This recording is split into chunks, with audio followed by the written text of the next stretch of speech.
If I had to start my teacher business all over again, would I do it the same way? Yes, I would, but maybe not for the reasons that you are thinking. Hey, teacher friend. Welcome to Online Business for Teachers, the podcast for educators who are tired of being tired and wondering if there's more out there. Are you up late Googling online jobs for teachers or how to make extra money from home? Do you dream about starting a business, working from home, or finally getting paid for the resources you've already created without adding more stress to your plate? I'm Monica Lopez, a former teacher who was burnt out, overwhelmed, and secretly searching for a way out. I wanted more time with my kids, the freedom to work from home, and a way to make money doing something I actually enjoyed. That's when I discovered the simplest path, creating and selling my own teacher resources, using the skills I already had. Now, I help teachers like you turn your ideas into income with step-by-step guidance, real talk about finding time to grow your business, and the mindset shifts that help you believe it's actually possible. So close those lesson plans and grab your favorite drink. It is your turn now. Before I started my TPT store and my whole teacher business, I had actually tried other businesses. And as I look back, I truly believe that those businesses could have worked if I had stuck with them long enough. But I didn't. I truly believe that they could have worked. I don't think that the idea was bad. I think that it was more because I was afraid of being seen. I was afraid to tell people what I was doing. I was afraid to sell. I was afraid to promote myself. And if nobody knows what you do, then nobody can hire you and nobody can buy from you. Lately, I've been listening to Alex Hormozi's podcast and reading his books. And one thing that he talks a lot about is having a very clear offer and a very clear niche.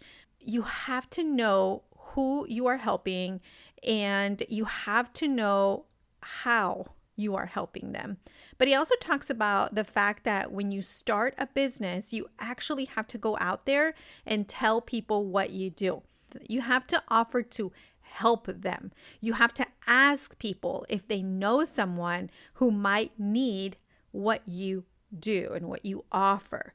My earlier businesses required me to do that from day one, and I just was not ready for that yet. So when I started my TPT store, it was almost accidental, but at the same time, it wasn't accidental because I had been trying for years to make money outside of teaching. I really wanted to build something of my own. I remember putting my very first product on TPT just out of curiosity, just to see what would happen. I wasn't thinking, oh my gosh, I'm going to grow this huge business. I was just hoping to make a few dollars. But when I started making money right away, I thought, wait a minute. There might be something here. And so I kept posting more products. And looking back now, I can see why that business actually worked when the other businesses didn't.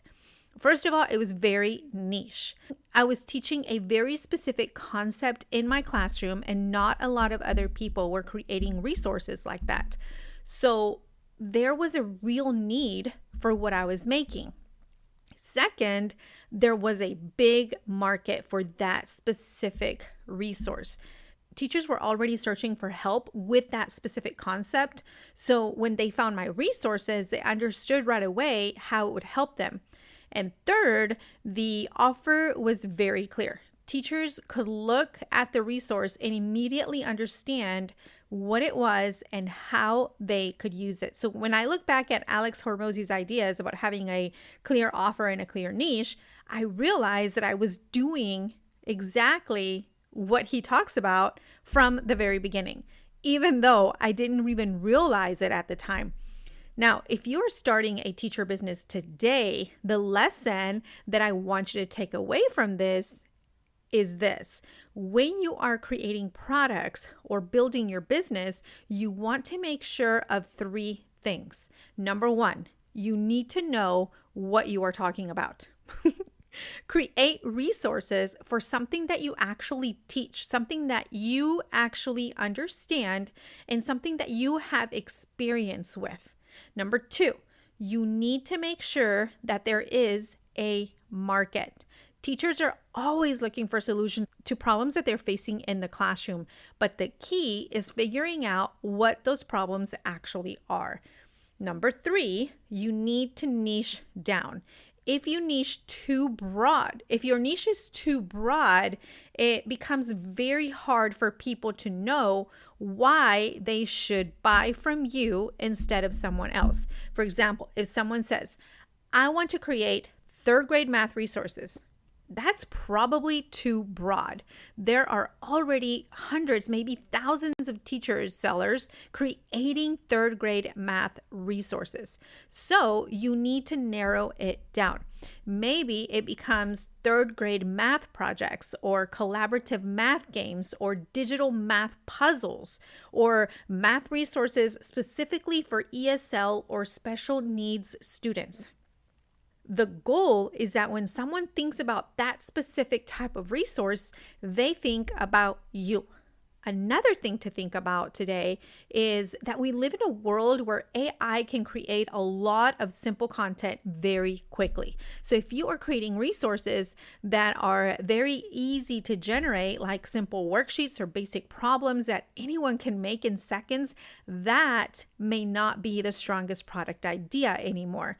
Instead, think about creating resources that actually come from your experience as a teacher, things that require thought, creativity, and classroom experience. Now, going back to the beginning of this episode, if I had to start business all over again, would I start with TPT? The answer is a resounding yes. The reason is because it allowed me to build confidence and profit at the same time. I didn't have to promote myself right away or go on social media, and I didn't have to dance on TikTok to tell the whole world what I was doing. I could simply just list a product, and the teachers who were already searching for help could find it.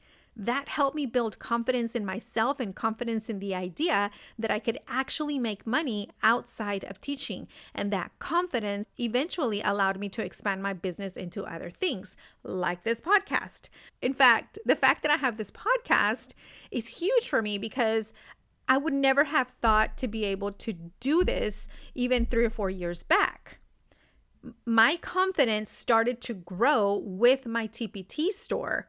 And as I saw that people needed what I had and what I had to say, what I had to offer, that confidence began to grow. And now you hear me talking about what I did so that you can learn from what happened to me and the lessons that I learned on the way. One thing I do want to tell you though is, and I want to be very honest, this kind of business is a long game. And I actually think that any business is really a long game. Think about if it's taking you longer to make a ton of money, it's actually a good thing because you are learning the systems behind what it takes to have a business.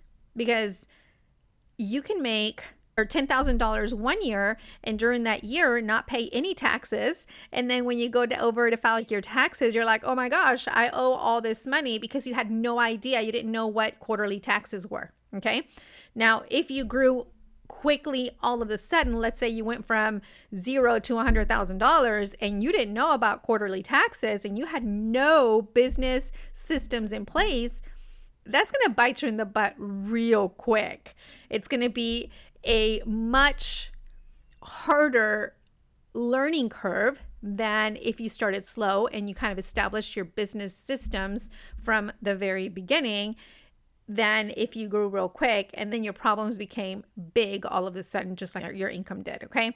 So I hope that makes sense. I'm going to be talking a little bit more about business systems in the next few weeks, but I wanted just to kind of throw that out there because there are a lot of things that you need to learn as a business owner that nobody teaches you when you are in the classroom. Okay, we go to school to become educators, not to become entrepreneurs, and that's a really big learning curve.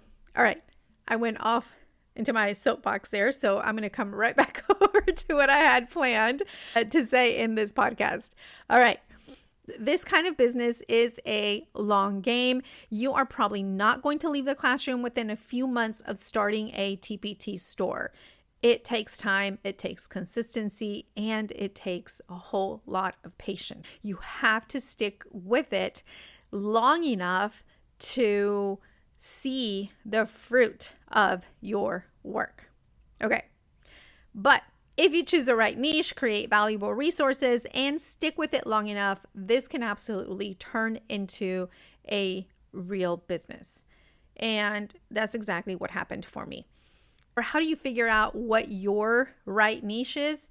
Just think about what you need and cannot find on TPT. All those things that you have to make yourself because you cannot find them, that is the right niche. Okay, that's exactly what happened to me, and that's exactly what happens to probably all of TPT sellers, right? You start creating what you need and then put it up on TPT and it's going to sell, because if you've looked for it and it's not there, well, that's your market. Okay. All right. So I hope this episode helped you or inspired you in some way, especially if you're at that early stage where you're trying to figure out what kind of business you want to build or whether this whole thing is even possible for you.